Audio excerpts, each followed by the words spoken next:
Ekenekwa m gị Igbo ndị ma na-ege m ntị. Asị m ebe nọ na-enere m udo dịrị nwoke udo dịrị nwaanyị. Asị m na ihe ọma ya emelụ nwoke na ọ ya emelụ nwaanyị ka nsikwa ekwu mbụ but unu afọ vidiyo anụ nwanne eti n'akụkụ ya vidiyo pastọ jelo ọ sị na according to him na ọ je family liberation. Dichaza family liberation bulu ngwongwo ha wee nata na bia and the thing nachakwa 4 days na moto ya wo. Now I'm still on the opinion of apiala wo se pialo mbala. Nyotago apiala wo se pialo mbala, because anything, I'm a Christian, I'm a big Christian. I breed Christianity.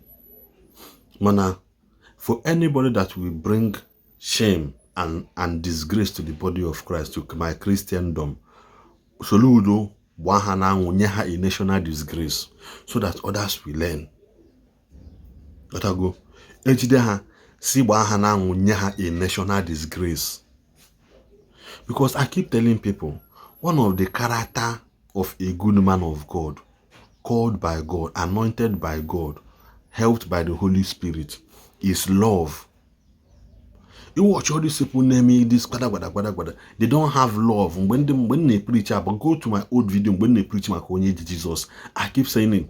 They also call Jesus and they heal more than 200, but he doesn't have this character of love in him. None I say.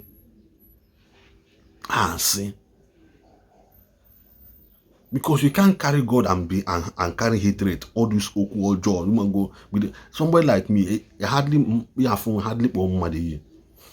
hardly. That does not mean that that does not mean that a man of God I'm happy or cannot curse or cannot. Bible says the mouth that bless can curse. The mouth that blesses can still curse. So these people get an way for you, but haje bulo kit and a family have to but na church. What happens to that? You know, I be met all so many men of God about cholo na be mother, but he destroy that okit or God don't believe no okay. You know the import. You might hear that it that is why you bully from ABC we jechalo so jecholo you bully abunata na church again. And some of those things that we have found in your church, what are you doing with them? What are you doing with them? In how go Bible. When Joshua was given instruction by God, also go into Jericho. You are born in Jericho, making Titwe Jericho, but don't pick anything from Jericho. Obol makagene destroy bakwayaba go to Jericho. You need na Jericho buhankatanka. Only one woman was saved because Nagene she exhibited love to somebody. And we say okay, she Rahab the onyo now said she was standing by the wall. You might hear that old lady now. We all Rahab.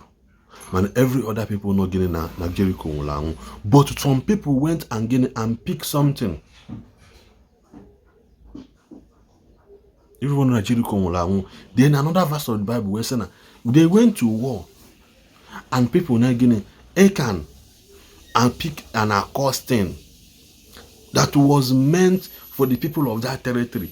Achan, JJP Kilia, we bunati in a camp of Israel. Kawejebezi Ogu in a small location, EI, and they were massacred.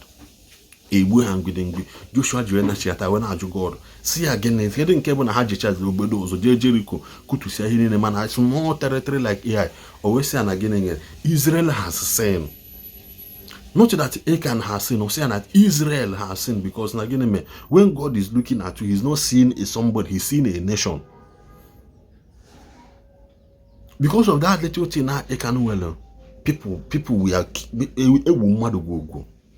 They have took an constant have law. How can you, as a pastor that knows all these things, you just need the child, which you block it and madana, lie, I to no kaga. Government titu no kaga titu. Because all no abondo mali wadi tomorrow na patazia if na no na kan one no Port Harcourt no from that video I can post it in a moka. Mani nwechalo oji so chacha na beg pata yegbu yo bana na bo na all those things. Mani pata in a moka.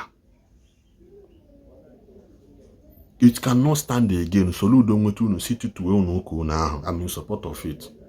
Apiala was epiala mbala. Let us sanitize this thing. Also kwanda ebido sanitization. Akwe funda na aligo oteja ago egwu. Give me the ginger men kan unu na agwu egwu. Praise and worship kwesị egbe David dance. Unu eti ya zazu dance ozuru unu. Unu eti ya komole dance ozuhu unu. Unu eti ya different part of dance. Inozi na church na agbala egwu according to the Bible na agba egwu. Efozi mmadụ ọ na agba egwu ka onye de ha ayo nkolosu. Ofo unu. Mbosi mmekwu maka unu ka na-abịa. Mbosi mmekwu maka unu ka na-abịa. Do not give to the dogs what is holy. Or your Bible okwu. Neneza in this video na elu na isi. Ka ọ dị nụ.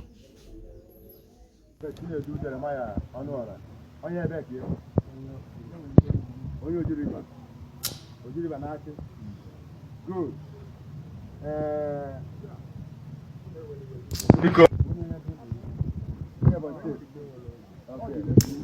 Very bien, madame, pastor. Pastor. Hein? That's a secret. Pastor. Can I fag? Elizabeth, on you? Ed. On your body state. Okay. Now, I couldn't hear me better. Or did we couldn't hear me? When I made it, I'm not a buy. Huh?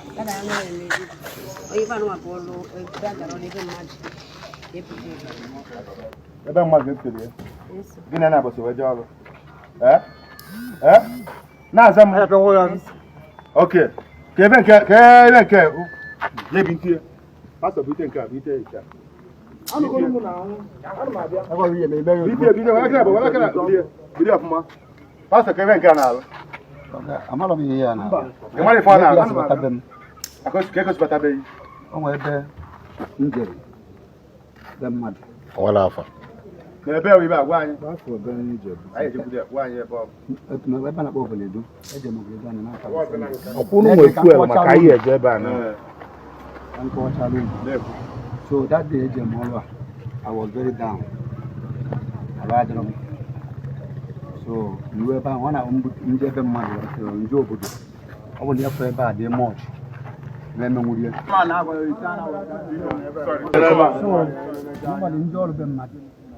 O nwere ihe nne ka anyị mebi na family ebe a. Nekwusi ike. Mgbe ndị nke ọ ya bụ ọ bụ na ihe dị na ya karịa m. Nsiba si gote ya ga-eji mebie ka nnaba. N'otu ọrụ mebie nso onye ọkwụriche ya. Aja na ndị ewufu ya na mmiri ọ na mbuli ya gaa any boundary gafuo. Like ndị ọ na nnọọfịa na enwe ike nrụcha ọrụ na nnọọfịa.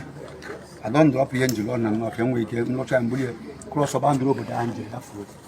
So mgbe mere nke a na-ajụsoro m nata kịta. But na mbọsị njere adị m very down. And nwere obere onye mụ na ya sogara m ihe nchọrọ ịrụbe. So nwee paakị ya ihe ya na akpa dị ebe paakị agba ncha niile. Wee bu ya na moto m. Buru ya nata. Ọ dị na moto m ebe 4 days n'ime moto ka ọ dị. So ọ dị ka arụ m dị nwunye m chọrọ ije decoration. Ọ gịnị ya so wee je nyawa ọrụ? Yekwa ise wee je ọrụ ọrụ. Ọ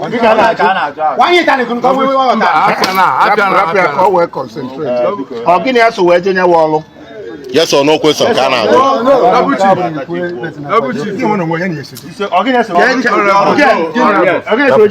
Ka vidio ga ebe ijele ọrụ vụfụtechi ihe abe mmadụ. Kemgbe ije ọrụ a.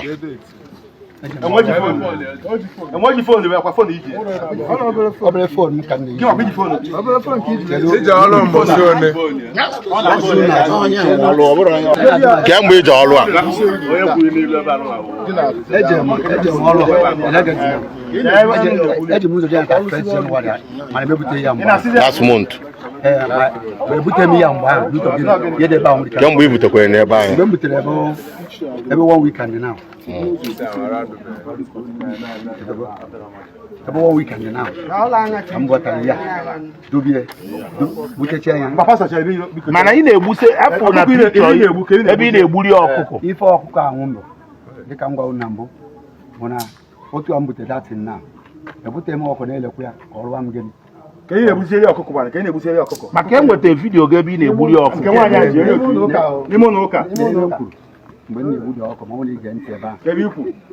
asị m mgbe ekpere ije vidio asị ihe anụ anyị bupụtara ebe a kịta na ọ ya na-echi gịnị ebe a listen to that video na otu akịta anyị wepụtara emebi ya kịta ọnwụ na ọkụkọ ọ na-eri ee gịtị na ya were ọkụ ka hapụ famili gịnị n'aka ihe ọrụ ọ na-elibu ihe ọbara na ọrụ eri nke ya were ọbara ọkụ ame gịnị that's what I say in the video money again ya iwe ka imeche ya ka mbekwa anọ pastor ka ewu ọkọ pastor ka ewu then ka imechele ife a irapịa na ya irapịa na ụlọ ụka ya kwanilo ka m dọbara ebe m irapịa dị ya ka mbịa dawa nke ahụ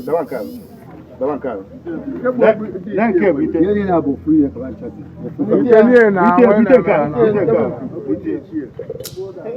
kedu nke ahụ amara m ihe ncha ka ọ na ebe aka ntị bacha ka ọ na ịma ka isi egbuli ọkụ okay isi agwọ n'ụlọ ka wetara wee isi agwọ na isi agwọ wee isi afọ anyị na ọga ihe niile a waitere ihe agwa ya ọ na-ekwu elu listen can you listen man can you listen ịma na ndị ahụ ụ na-akpa akị paakị ya enwere ndị ọzọ uti ndị ahụ ma then isi agwọ ọ mata n'ụlọ ọkụkọ uti sọọdụ kedu isi agwọ uti ụfọdụ ọkụ ndị na-eche ele n'isi agwọ n'isi agwọ ewu agwọ kedu isi ewu agwọ wee isi egwu agwọ ọta ga-ewetara ya na ọtakwa wee tie ụrọ na ọta ka bie mana ọ na bie gịnị bụ ife a pastọ gịnị ka iji n'aka ife a isi agwọ isi agwọ gịnị ka a na-agwọ